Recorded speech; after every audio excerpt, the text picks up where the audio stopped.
When it comes to pop culture, we often see that someone's passion in their field stems from a deep admiration of people who came before them in the same field, and maybe this started when they were still children. For example, some children look up to basketball players or soccer players, football players, or an actor or singer. And so now they're thinking their entire lives, I want to achieve the same thing. However, what is often sought and admired is a dunya, the person's fame, the person's wealth, the person's status, a worldly skill. And similarly, learning about the scholars who came before us can help us to develop our motivation and our passion when it comes to seeking Islamic knowledge or wanting to get closer to the Quran. So we learn from those who came before us when it comes to their dedication specifically here, their efforts, or the knowledge that they left behind. But also we learn from the effect that their pursuits, their journeys had, connecting with the Quran or learning or anything else, the effects that this knowledge has had on their lives and their communities. We're motivated not by what they had in a dunya, but by their dedication working for the akhirah. And when we look at the lives of the scholars of Quran recitation specifically, who came before us, we see that there is a barakah blessing that was brought to their lives because of it. And indeed, they were special people to Allah subhanahu wa ta'ala.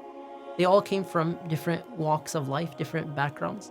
The majority of the Quran recitation scholars were in fact non-Arab originally, and they were all extraordinary in their own way. And there are a number of stories, a number of examples we can share just to demonstrate this point. Amongst them, an extraordinary teacher and his extraordinary student, Imam Nafi, rahimahullah.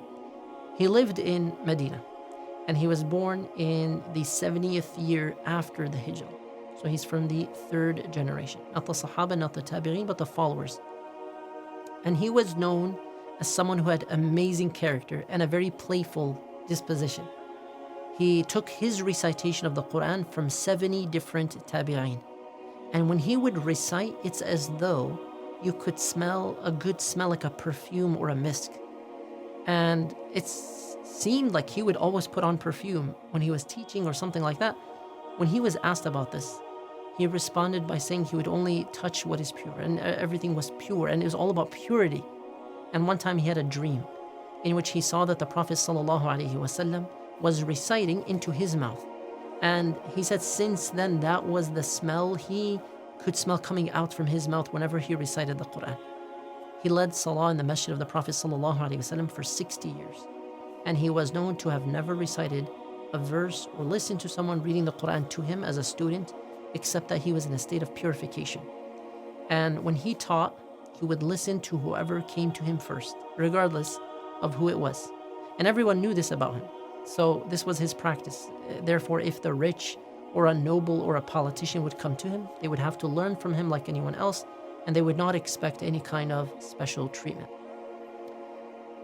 Imam Nafi, rahimahullah, used to give nicknames playfully and lovingly to his students, like Qalun, Jayyid, Warsh, which referred to a bird because he had a beautiful voice.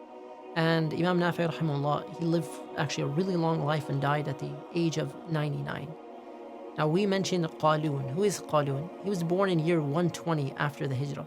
His actual name is Isa bin Mina, and he was nicknamed Qalun by his teacher, the same teacher we just mentioned, Imam Nafi, which is the Roman word for good.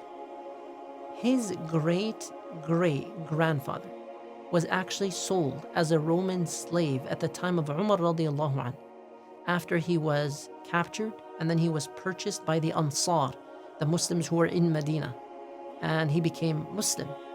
So he was given this nickname Qalun due to his beautiful recitation, as well, in a way, his Roman background. And he was asked one day, how long did you study with Nafi?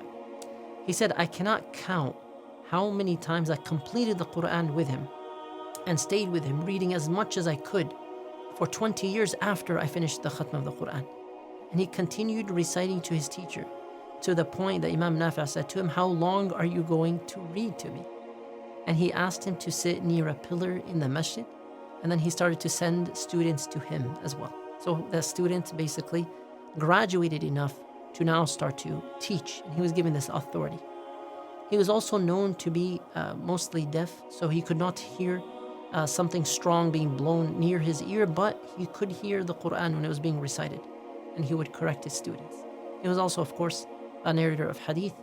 He passed away in the city of Medina in year 220 after the Hijrah. So how long did he live? 100 years. He lived for 100 years.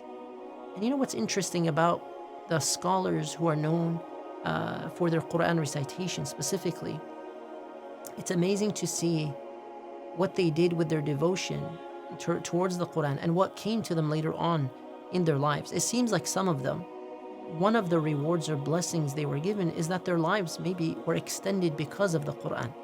And you know some of the famous names like Imam Abu Hanifa, Imam Malik, Imam Shafi, Imam Ahmad. Maybe you know some of the scholars of hadith as well, Imam al-Bukhari, Imam Muslim, Imam Tirmidhi, Nisa'i, Abu Dawood and others. But lesser known to most people are the Imams of the Quran recitations. And what's less observed than that, and what's amazing, is looking at the ages at which they passed away. Imam Nafi passed away at the age of 99. Imam Qalun passed away at the age of 100. Imam Warsh at the age of 87. Imam Duri age 96. Imam Asim at age 107. Imam Hafs at age 90. When you look at all these ages, and these are not the only scholars of Quran recitation, you have Imam Khalaf as well. He died at 79, which is still an old age, relatively speaking. And especially at that time, when life expectancy was shorter than it is today. Now, there are no guarantees for any individual. Some scholars die young, and some students of Quran die while they're in their early stages of recitation.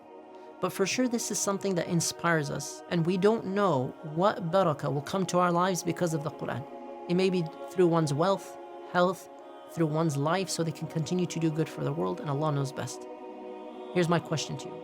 Have you heard of these Imams of the Quran? And let us know if you'd like to hear more about them and which of these two stories inspired you.